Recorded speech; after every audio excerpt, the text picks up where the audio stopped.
In this case, we're going to look at how to model in a more efficient way and also try to relate two different inputs uh, together, uh, make it independent, in other words.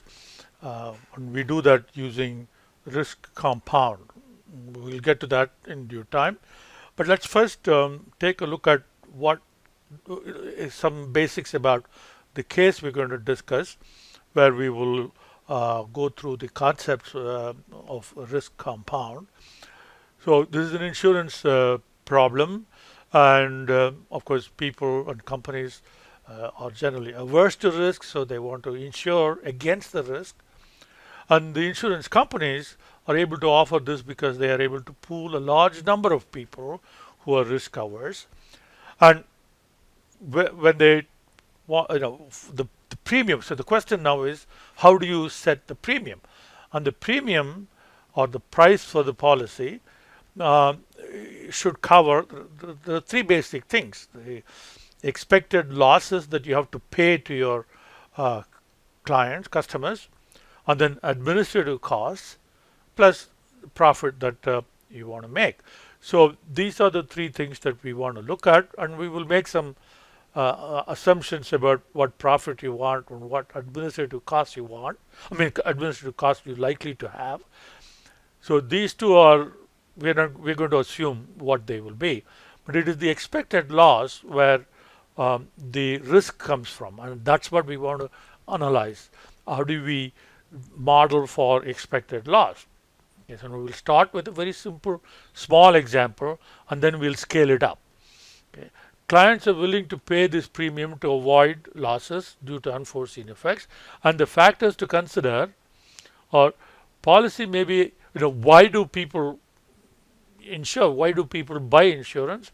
So that is because it is attractive to individuals. Okay, but at the same time, people who are more risk averse, uh, or the people who have a lot of exposure to losses, they are the ones who are more likely to buy insurance. It's like the movie pass example where people who are already going to lots of movies are more likely to subscribe, and therefore they are going to be uh, those subscriptions will generate loss for the company. It's the same concept here. So policy may be attractive to individuals that pose greater likelihood of loss.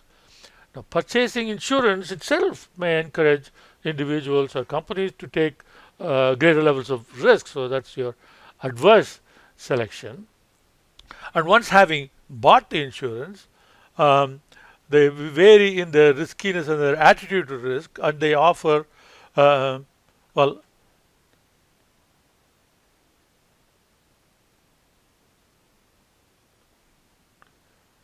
this is, I think I have it.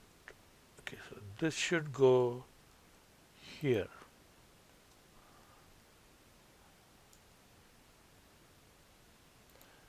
Okay.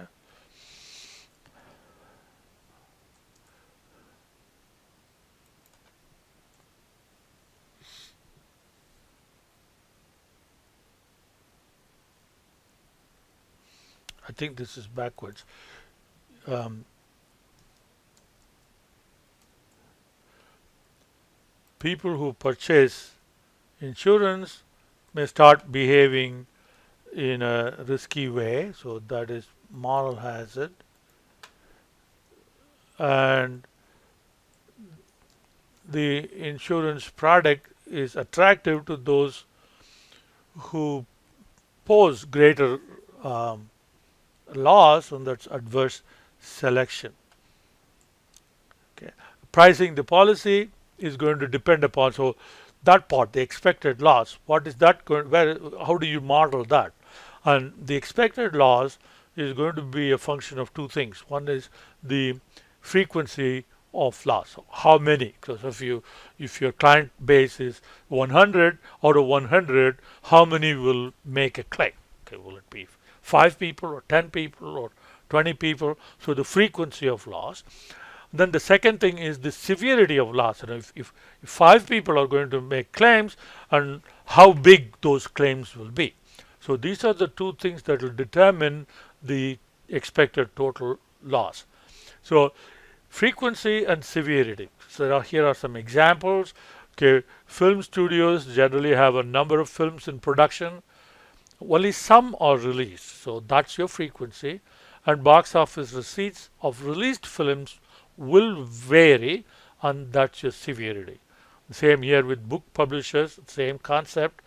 Lots of books being pursued, some are released, and how much money it makes. Same concept with music labels and pharmaceutical research for new drugs, and then drilling of oil and gas wells, and extended warranties for customer products. Again, that's a kind of insurance.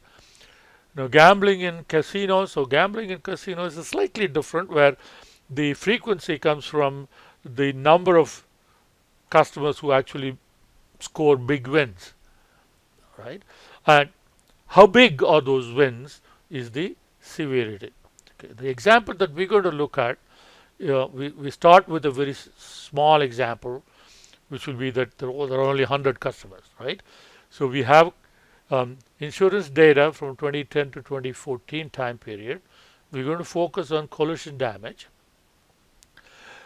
And here we're going to make a couple of assumptions. One is, okay, we will relax those assumptions. We will simulate those assumptions as well later on. But for the beginning, for the present, we're going to take the estimated probability of a claim given by California Department of Insurance, which is 0.0604, like 6.04%, is the probability that a claim will be made by an insured customer.